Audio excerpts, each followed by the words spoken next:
Welcome to another podcast recorded at the Rockwell Foundation Berlin, where I'm talking to some of the economists who are creating the next edition of the Handbook of Labor Economics. My name is Tim Phillips. For 50 years, laws and policies have tried to ensure equal rights and equal opportunities for women. Barbara Petrongolo of the University of Oxford and Jessica Pan of the National University of Singapore are two of the economists who have pioneered the study of gender inequalities at work and at home. When I caught up with them, I started by asking each of them which of these policies, in this half-century of reform, have had the biggest impact. So, Barbara, we have more women in the labour market. They're doing better jobs than they used to. The earnings gap has been narrowing over the last 50 years. Can we say this is good news? Yes, there have been decades or even centuries of progress in this direction. So gender gaps in wages and employment have narrowed. Women have made enormous progress, for example, in investment in education. They do jobs that are more and more similar to the jobs done by men. And this is indeed good news.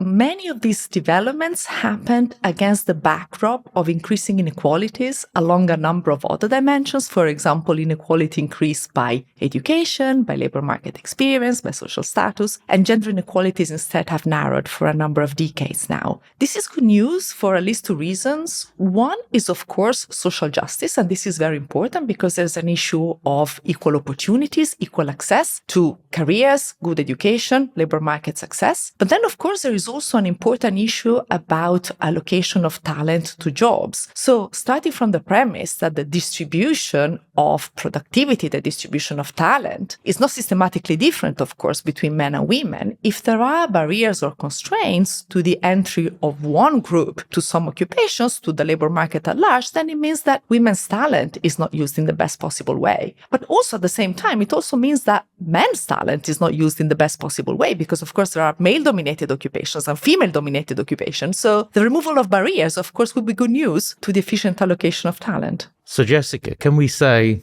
job done? There's obviously a lot of good news, but I think there's also cracks that still are present. And I think one of the challenges that we observe and why this is not job well done, pat on the back, is really that there are remaining disparities. We see, for example, the gender gap in education now in most countries actually favor women. And yet, if you look at the gender pay gap, you still see significant differences between men and women on those dimensions. Like Barbara mentioned, there's still considerable occupational segregation in the labor market. So it seems like at the same time that on some dimensions, women have really caught up, especially education. I think what we're seeing in the labor market is remaining persisting gender differentials, which in some sense is still quite puzzling. This has happened not by chance, but because people have put policies in place to make it happen. So can we pick out some policies that have worked well, Barbara?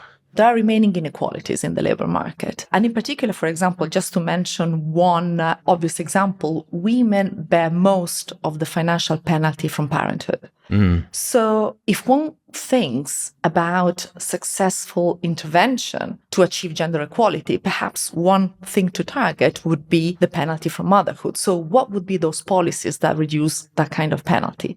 Gender neutralizing policy, because the motherhood penalty exists because women take the largest share, for example, of childcare. In terms of policies, what have we learned in, again, decades of legislation, which has differed quite a lot across countries? Something on which I'm afraid there isn't really any sort of optimistic evidence on closing gender gaps is longer parental leave. There is no evidence that much longer or much more generous parental leave enhances women's participation to the labor market or keeps them attached to the labor market because they can go back, of course, to the same employer because leave is typically job protected.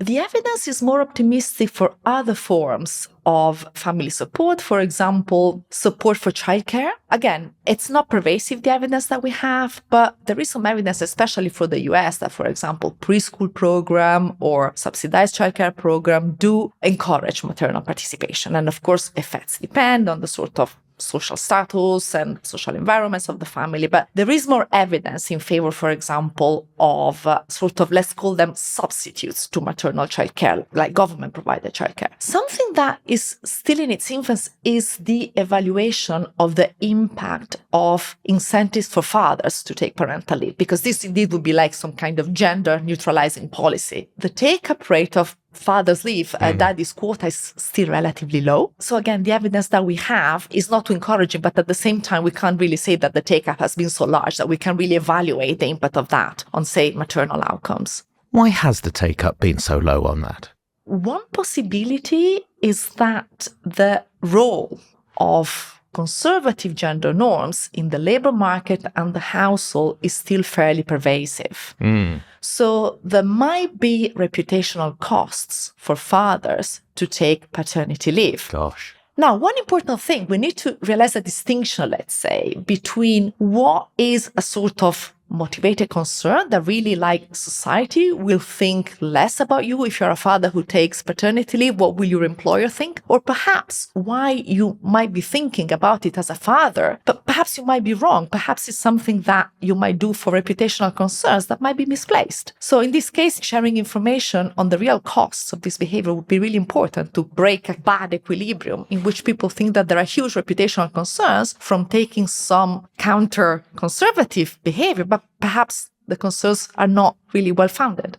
Jessica, what would you pick out as important policies during this time? When we do think about public policies, we also have to realize that, they were put in place at a point in time where certain sort of norms or stereotypes may also have been in place. So talking about parental leave that was sort of more directed at mothers, as well as childcare subsidies. And I think one of the things that when we start thinking about childcare subsidies is that on some margin, we do expect them to work, right? So certainly if you make taking care of kids a bit easier, presumably the mother would be freed up in her time to work more. But on the other hand, if we're thinking about this as trying to really close gaps to the point where women converge to men, we also don't think that childcare subsidies at the levels that we are talking about is going to be a silver bullet either. Because Claudia Goldin famously said that if the aim was to outsource all of childcare, then why bother to have children, right? And the point is that people have to spend time to take care of children, and childcare subsidies will take care of a small part of that, but a mother's time is still very intensive in that production. And so people want to spend time with their children. It seems that that is something that society also demands, and that's something else we can talk about, right? The family's also getting greedier in terms of how much time it takes into raising good children, for example. Then we have to start focusing on a set of policies that really get to the core of what is holding women back, which might be this notion of gender roles within the household. And there, the sets of policies that really think about how do we make couple equity more central then becomes very important. And that's, I think, where policies to do with daddy quotas or kind of ring-fence time that persuade fathers to spend more time with their children then become much more central.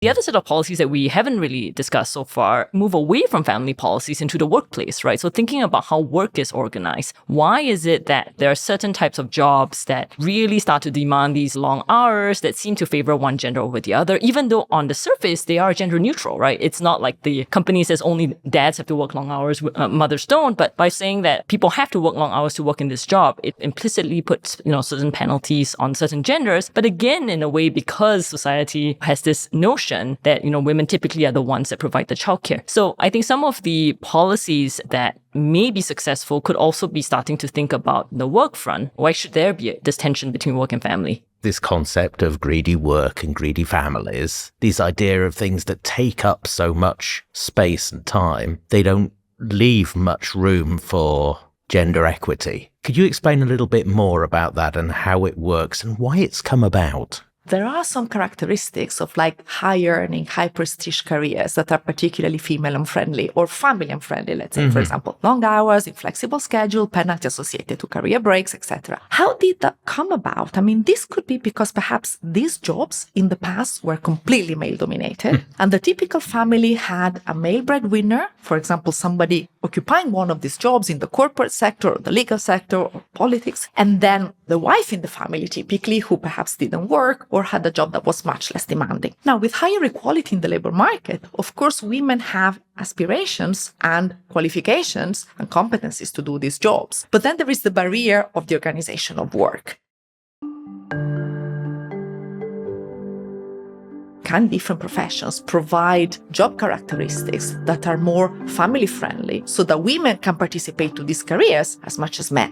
Going back to the core of these differences and saying, well, but all these characteristics that affect different careers, they wouldn't be any more damaging to women's careers than to men's careers if roles were equalized inside the household. Then we would just be talking about the long hour culture being unfriendly to both men and women who have children, but it wouldn't be a specific female problem. If we're thinking about workplace practices going towards flexibility or working from home, or for example, part-time opportunities as something that is going to be especially female-friendly, one possible risk is that we could make gender stereotypes even stronger because we would have more women segregating into these particular positions that offer these particular amenities. There has been this increasing trend where parental time demands seem to be increasing in many countries. So people seem to be spending a lot more time with their children. This notion of helicopter parenting or intensive parenting seems to be everywhere in the mass media. Now, again, that in itself could be because of things that are external to gender, right? So it could be that perhaps there's increasing competition in schools or rising inequality. But again, I think the concern as to why this might become a gender problem is because to the extent that parenting time demands often fall on the woman, again, back to gender roles, then it becomes a gender problem. I think our understanding right now, even of what drives these increasing parental time demands, I think is at its infancy. I think we don't completely understand why that's the case. And in many ways, you might have thought that more technological developments at home, the use of time-saving technologies, Uber foods and delivery options, if anything, should be reducing the amount of time that we spend in the household. But in fact, we see this opposite thing that at least when it comes to childcare or child rearing. So I think it's still a very open question as to why people are doing that. And we think there could be strong external forces, maybe rising inequality, the rising college premium, competition within schools, the fact that fertility is declining. And so if you're only going to have one or two children, you better, invest well in them. But I think that those are areas that still a lot more work could be done. It's one thing that I really noticed during the pandemic when there was the lockdown, talking to policymakers and researchers about this. First thing that became very apparent is the burden of lockdown fell very much on mothers, on women in the household. The second thing was they had to admit that they really didn't have data because they hadn't been measuring a lot of these things in detail. Is this something that's beginning to change now? Have we learned the lesson from that? I think the pandemic period implied an unprecedented reorganization of work in the household and in the workplace. Yeah. So both changes, one would think of them very naturally if one thinks, okay, how does women's role change after what we learned from the pandemic? So in the household, something that happened is that a lot of the childcare burden, for example, fell on women. Mm-hmm. But at the same time, there have been some households in which women were care workers. For example, women were overrepresented in these essential occupations like nursing or social care. So in those households, if the men could indeed do their jobs from home, the men did the childcare. So perhaps there was a small share. We don't know. For example, in the UK, it wasn't that small. It was 18% of the households in which the men became the primary providers of childcare. Did this change anything in the long run about, for example, learning? Somebody who did very little childcare until then perhaps learned how to do it and perhaps they enjoyed it. So is there anything about learning? Is there anything about breaking social norms? About the workplace, the massive increase in working from home that happened during the pandemic didn't go away. Of course, there is a lot of hybrid work, which is here to stay. So what did we learn about it? Now, going back to what we were saying before about this kind of workplace amenities that would be in higher demand among women, women typically have a higher cost of commute and a higher preference for working from home. So now that working from home is possible in many occupations, not all, of course, are women in a better position to sort out their work-life balance? I think the jury is out on this in the following way, where first of all, the data that we have post-pandemic do not show that the incidence of working from home is so much higher among women than among men. For example, both in the UK and the US, the data I'm aware of show that the incidence is fairly similar. But then the other question is, there might be both costs and benefits to individual careers of working from home. Let's think about the cost specifically. So there might be a value associated to physical presence at work. There might be a value associated to the sort of signal you may send to your coworkers, to your employers. There might be a sort of learning content to being in the workplace as opposed to being at home. How high is that cost? There is some preliminary evidence that this cost may indeed be higher for women than for men if, for example, working from home signals some relatively sort of low attachment to the job. It might be interpreted in a different way if it's done by a woman than if it's done by a man. The jury's out whether we're really facing something that is going to close inequalities between men and women. Again, we might end up with stronger stereotypes if women are going to self-select into occupations that are permeable to working from home. We can't finish this conversation without talking about your colleague, Claudia Goldin, who won the Nobel Prize. The Royal Swedish Academy of Sciences has decided to award Sveriges Riksbanks Prize in Economic Sciences in memory of Alfred Nobel 2023 to Professor Claudia Goldin, Harvard University, for having advanced our understanding of women's labor market outcomes.